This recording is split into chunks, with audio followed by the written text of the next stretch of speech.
Now, at the end of the day, comparison is competition. And what you're comparing and competing for is identity. You want to have an identity. It's a desire for approval and acceptance and validation. It is, ladies, an identity gone bad. It is a veneer, faux identity that's placated around a false strength and a false I've got it all together that has us constantly comparing, constantly trying to better ourselves, not based on any universal biblical standard, but actually by the standards of our current age. We've got to be that, we've got to accomplish this, and it's all, most of it, way out of step with how humans have functioned for thousands and thousands of years.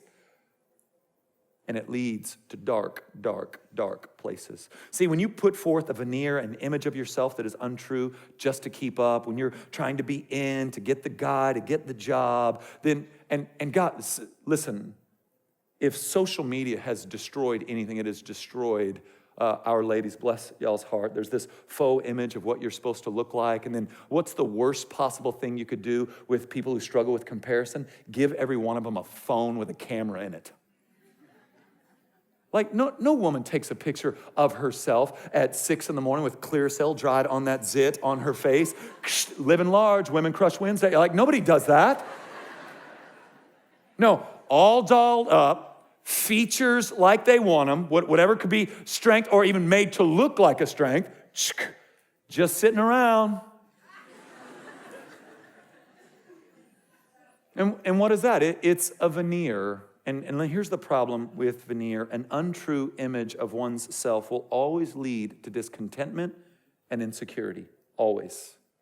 A veneer, which is why I plead with you all the time here at the Village, just be honest about where you are. You don't have to fake it. If you're struggling with doubt, then just say it. If you've got addiction, then just say it. We're not afraid of your brokenness. We are.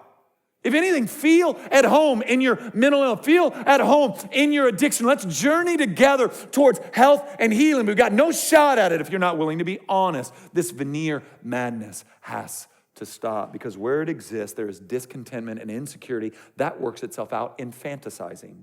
Fantasizing about a different color of hair or skin, a different size waist or chest, a different husband or boyfriend, which will always lead then, see, we're spiraling out of control now, which will always lead to coveting and jealousy. And here's what's interesting about jealousy and coveting, specifically as females.